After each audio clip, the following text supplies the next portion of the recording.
বিশ্বের সর্বোচ্চ পর্বতশৃঙ্গ মাউন্ট এভারেস্ট, যেখানে অক্সিজেন এবং খাবার নিয়েও টিকে থাকা যেন স্বপ্নের মতো। কিন্তু কোনো প্রকার অতিরিক্ত অক্সিজেন তো দূরে থাক, খাবার ছাড়াও প্রায় এক সপ্তাহ নিখোঁজ ছিলেন এক নেপালি শেরপা গাইড। পরিবারের সদস্যরা ভেবেছিল তিনি মারা গেছেন এবং কি তার শেষকৃত্যের আয়োজনও করা হয়েছিল। কিন্তু আশ্চর্যজনক হলেও সত্যি, বরফে ঢাকা ঢাল থেকে তাকে অলৌকিকভাবে জীবিত উদ্ধার করা হয়েছে। Optical brighter photo catalyst active granule সমৃদ্ধ বসুন্ধরা পাওয়ার ওয়াশ, ঝলমলে কাপড়ে ফুরফুরে মন। এ ঘটনায় পুরো বিশ্বজুড়ে ব্যাপক আলোড়ন সৃষ্টি করেছে। তার এই অবিশ্বাস্য বেঁচে ফেরাকে অনেকে বিরল বা অলৌকিক ঘটনা হিসেবে বর্ণনা করেছেন। নিখোঁজ হওয়া নেপালি গাইডের নাম দাওয়া শেরপা। গত 29 মে এভারেস্ট থেকে নিচে নামার সময় তিনি হঠাৎ নিখোঁজ হন। তিনি মূলত একজন পোলিশ পর্বতারোহীর গাইড হিসেবে দায়িত্ব পালন করছিলেন। তার ক্লায়েন্ট নিরাপদে বেস ক্যাম্পে পৌঁছালেও দাওয়া আর ফিরে আসেননি। পর্বতের চরম প্রতিকূল আবহাওয়া, তুষারপাত, হিমশীতল তাপমাত্রা এবং দুর্গম ভূপ্রকৃতির কারণে অনুসন্ধান দল গঠনে বিলম্ব হয়। পরবর্তীতে উদ্ধারকারী হেলিকপ্টার মোতায়েন করা হলেও তার কোনো সন্ধান না মেলায় সকলেই ধরে নিয়েছিলেন যে দাওয়া আর বেঁচে নেই। কিন্তু মানুষের বেঁচে থাকার অদম্য ইচ্ছাশক্তির কাছে হার মেনেছে এভারেস্টের ঘাতক প্রকৃতি।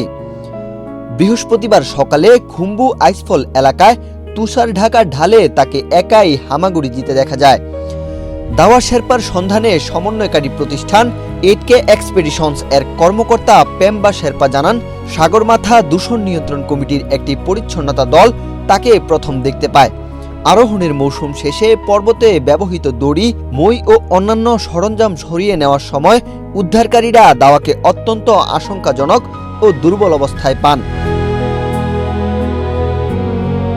গুরুতর শারীরিক ও মানসিক বিপর্যস্ত অবস্থায় দাওয়াকে প্রথমে দ্রুত খাদ্য ও পানি সরবরাহ করা হয় এবং পরে নিরাপদে বেস ক্যাম্পে নামিয়ে আনা হয়।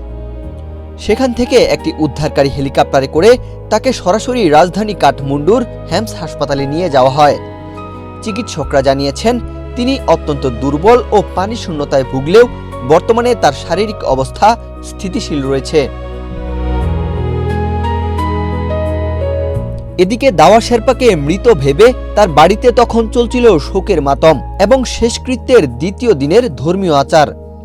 দাওয়ার স্ত্রী দামু শেরপা জানান, স্থানীয় সংবাদ মাধ্যম ও পরিচিত একজনের ফোনের মাধ্যমে যখন জানতে পারেন তার স্বামী বেঁচে আছেন, তখন প্রথম বিষয়টি বিশ্বাস করাই কঠিন ছিল। খাদ্য, পানি ও পর্যাপ্ত আশ্রয় ছাড়া খুম্বু আইসফলের মতো বিশ্বের অন্যতম বিপজ্জনক পর্বতাঞ্চলে দীর্ঘ 6 দিন মাইনাস তাপমাত্রায় কিভাবে দাওয়া বেঁচেছিলেন তা এখনও বড় রহস্য। দাওয়া শেরপার এই অবিশ্বাস্য ফিরে আসা এভারেস্ট অভিযানের ইতিহাসে এক অনন্য ট্র্যাজেডি ও অলৌকিক উদ্ধার হিসেবে স্মরণীয় হয়ে থাকবে। ওয়াহিদ হুসাইন জিহাদ, বাংলাদেশ প্রতিদিন।